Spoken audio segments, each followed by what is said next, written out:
Hello friends, and welcome to another day of Bookmas. If we haven't met before, my name is Haley and I like to read books and talk about them online. And it is time for my November reading wrap-up. In the month of November, I managed to read 10 books, which is really good. It was a bit of a busier month getting all of my Bookmas videos ready, so didn't have as much reading time as usual, but I still managed to read 10 books, which is amazing. So I'm really excited to go through all of them with you guys and tell you what my thoughts were, tell you my ratings. I read some really amazing books in November, and I have a range of genres that I read this month.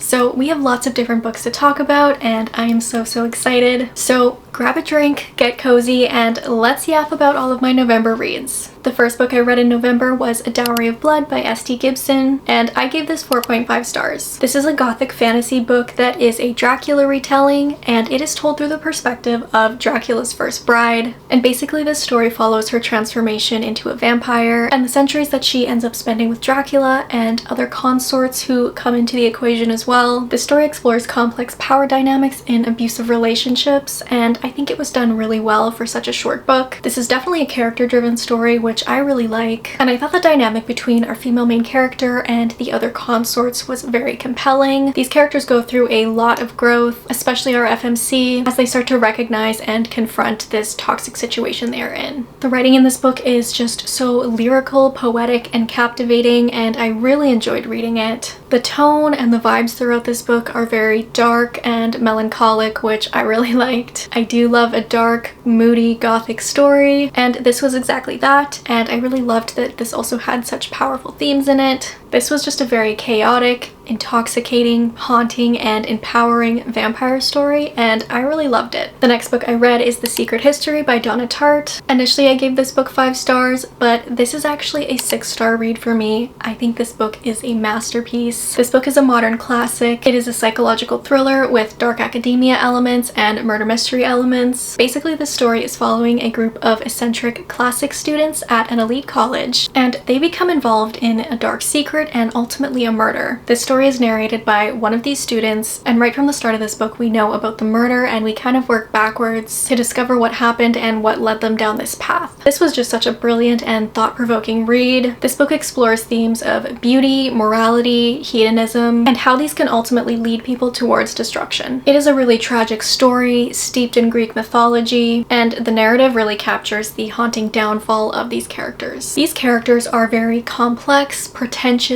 and insufferable, yet you can't help but be completely captivated by them and their conversations and their morality. These characters are just so well fleshed out, and their imperfections really draw you in. And this book is just so well written and enthralling. I was so vividly immersed in this story while I was reading it. The pacing of this book works perfectly. There is so much detail, and the suspense and mystery of this book, even when it was spelled out from the very start, had me on the edge of my seat the entire time. This book was truly just so fascinating. It altered my brain chemistry. I still cannot stop thinking about this story and these characters. This was just brilliant and intoxicating, and I think everybody should read this book. Next, I read Good Spirits by B.K. Borison, and I gave this book 5 stars. This is a paranormal holiday romance, and our male main character Nolan is the ghost of Christmas past, and he is assigned to haunt our female main character Harriet. This book was such a pleasant surprise. It was a beautiful and emotional story. The writing was great. This book has the perfect amount of Christmas magic. The plot is so fun, the characters are really likable and well crafted, and the romance is so heartwarming. I thought the female main character in this book was so relatable. She is a people pleaser who feels unseen and unloved, but continues to have such a big heart, and it was just really easy to connect with her. And it was just wonderful seeing her character growth throughout this book. And I absolutely loved our male main character Nolan. He is so charming and sweet and down bad. These are two complex characters that are haunted by their pasts, and they just really worked so well together. And of course, the romance was absolutely wonderful. The flirty banter, the tension, the mutual pining, and the yearning for love. It was all just perfect.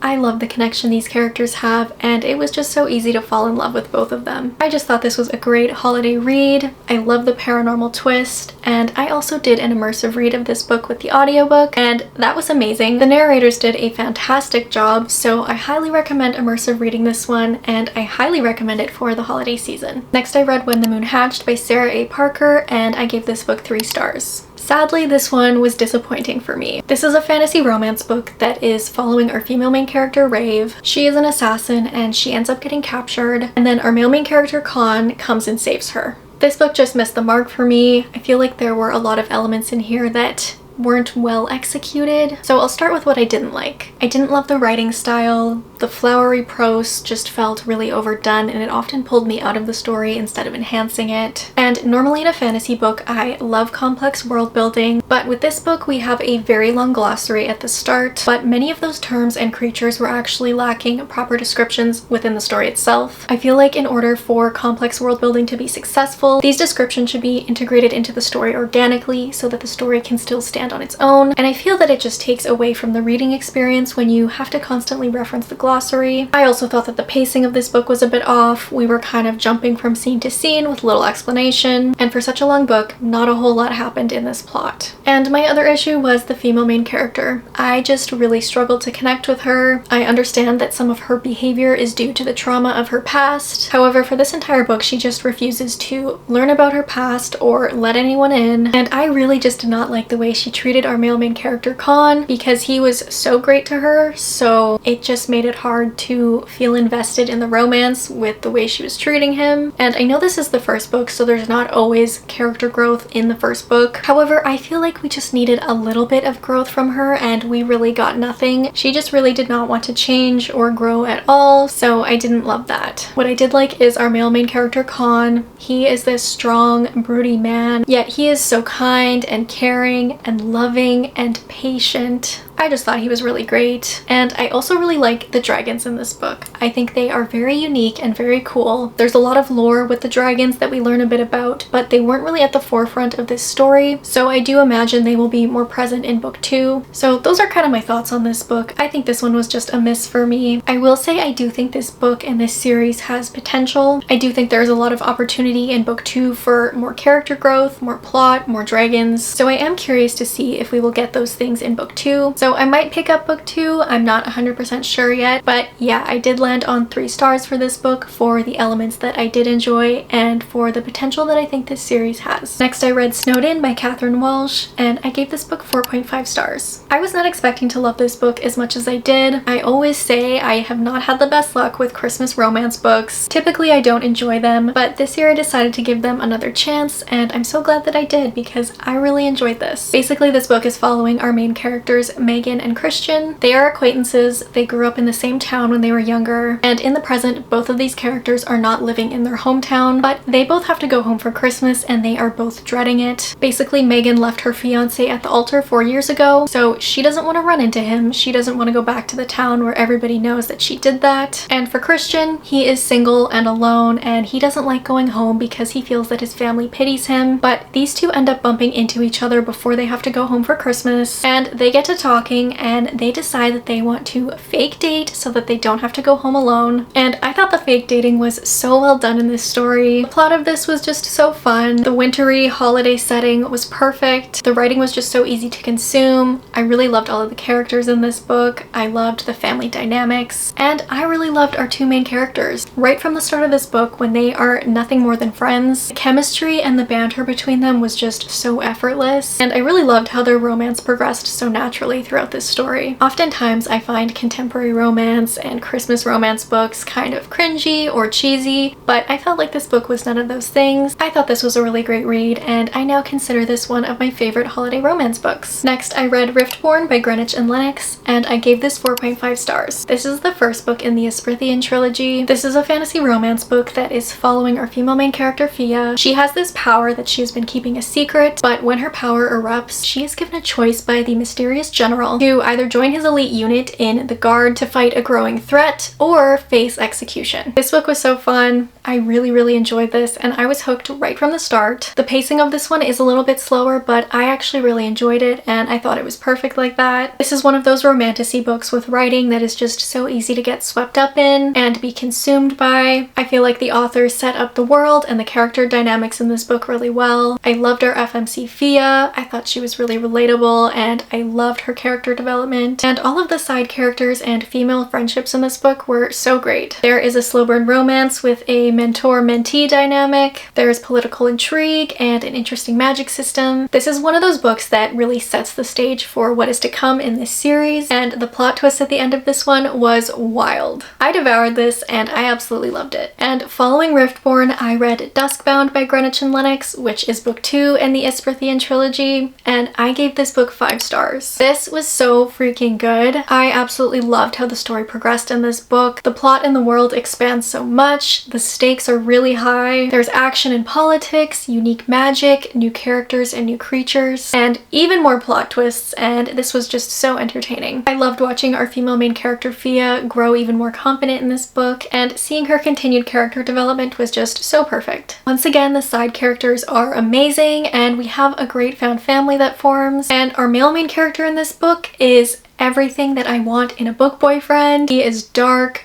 broody, sweet, loyal, protective, obsessively devoted. He was just absolutely perfect, and the slow burn romance in this that was full of tension and banter was just immaculate. And again, another crazy ending in this one. It gave me chills. I loved it. I cannot freaking wait for book 3. I just love this so much, and this is definitely a romantasy series that everybody needs to read. Next, I read Brimstone by Callie Hart, and I gave this 4 stars. This is book 2 in the Fae and Alchemy series. Book 1 is Quicksilver, and basically Quicksilver is following our female main character Ceres. She is a thief with hidden alchemical powers, and she accidentally opens a portal to the Fae realm, and there she becomes entangled with our male main character Kingfisher. Now, I didn't really love Quicksilver when I read it. I didn't love Ceres. I thought Kingfisher was a little bit overhyped. I remember being kind of bored as I was reading that book, but the side character, Carrion Swift, really carried that book for me, and he is one of my favorite side characters of all time. So for that reason, I did want to pick up Brimstone and give this series another try, and I'm glad I did because I was pleasantly surprised by this book. I actually did really enjoy this. For me, these books are more of a vibes read, and I think going into it with that mindset allowed me to have a lot more fun with this book. This one actually ended up hooking me right from the start. The plot was really entertaining and fast-paced. The banter between so many of our characters was really great, and I did think this story and this world expanded really nicely. I liked Ceres and Kingfisher a lot better as individual characters in this book. I do like their romance, but I felt like it was a little bit lust-fueled in this book, so I do wish we got to explore their emotional connection a little bit more. And I will say that once again, Carrion Swift was the star of the show for me in this book. I just think he's the best character, and his personality and humorous moments bring the perfect amount of comedic relief to this story. And the way this book ended actually has me really excited for the next book in this series. I feel like it left me with a lot of questions, but it really does set up for the next book perfectly, and I'm really excited to see where everything will go now. So overall, I had a few small trivial issues with this book, but for the most part, I really enjoyed myself and had a fun time with this one. Next, I read The Third Ring by A.N. Horton, and I gave this book 5 stars. This was a really unexpected read for me. The author actually reached out and offered to send me a copy of the ebook, and of course I said yes, and I read it, and I absolutely loved it. This is an urban dystopian fantasy set in a walled city called Sanctuary. It is a society ruled by faith, fear, and extreme class divisions, and basically people live on a different ring depending on their wealth and their status. So our FMC Adrian comes from the impoverished third ring, while our MMC Dante belongs to the privileged first ring. And they both enter these 10 trials that have not been beaten in over 1,000 years, and in the first trial they are bonded and forced to compete together for the remaining trials. These trials are brutal and deadly, and they are the gods' way of keeping control over a deeply divided society. I thought this book was fantastic. It was so gripping and so unique. The writing is fast-paced and immersive, and it honestly had me hooked from the first page. The stakes are high, the world building is so well done, and I thought the concepts of the gods along with the trials was so intriguing. Adrian was such a compelling female main character, and the character development we see from her, as well as our MMC Dante, was excellent. And there is a slow burn romance in this book. It slowly builds up throughout the story, and the tension was absolutely exquisite. I really loved the dynamic and the connection between our 2 main characters. And the cliffhanger at the end of this book absolutely stunned me. I cannot believe how crazy that ending was. This book honestly just gave me everything that I want in a dystopian fantasy. It has deadly trials, complex characters, reluctant allies to lovers, political unrest, powerful themes, forced bonds, mental connections, betrayal, and absolutely crazy plot twists. So yeah, this book was great. The ending was criminal, and I cannot wait to pick up book 2. Okay, and the last book I read in November was Dawn of Chaos and Fury by Melissa K. Rorick, and I gave this book 6 stars. This is the 4th and final book in the Legacy series, which is an urban fantasy romance series. Basically, the series is following our FMC Tessa.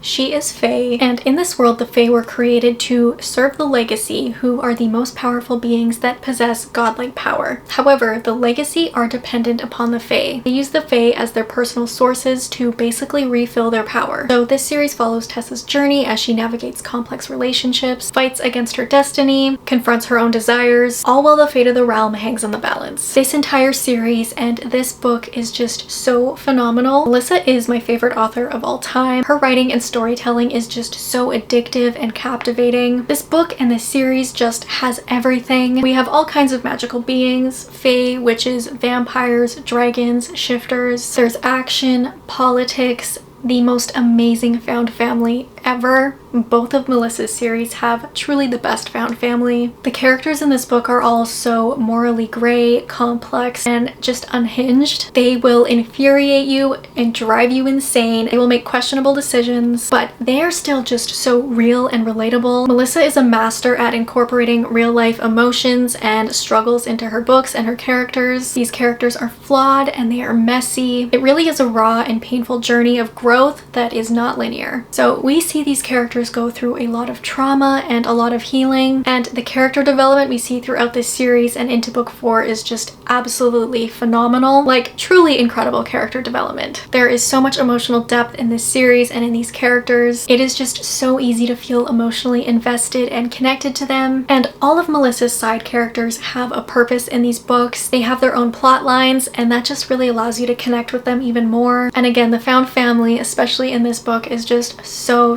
amazing. I love this world. I love these characters. I think this book was the perfect conclusion to this series. I loved every single second of it. It was action-packed all the way through. There was never a dull moment in this book. This book was just everything I hoped for and more. I love how everything played out. I love Tessa, Theon, and Luca so much. It is so bittersweet that this series is now over and I have finished it. I will miss this world so much, but Melissa is working on this whole chaos verse, so I know there's more to come, and who knows, maybe in the future I will see some of these characters again. Hopefully. But yeah, I cannot say enough good things about this book and this series. I will say though, it is very dark, so if you do plan to read this one, check the trigger warnings first, because like I said, there are a lot of dark themes that are explored. But again, it is just such an incredible journey, and each and every one of these characters goes on a very incredible and impactful journey. And I just love this series so much. I cannot stress that enough. Okay, those are all of the books that I read in November. I had a really great reading month. I had 2 6-star bangers. I loved that I stepped outside of my comfort zone a little bit in November and read some different genres. It obviously worked out really well. And yeah, overall, November was just such a great reading month. So that is all for this video. I would love to know what you read in November and what your favorite read of November was. So definitely let me know down in the comments. Thank you so much for watching this video. I hope you enjoyed, and I will see you guys in the next Bookmas video.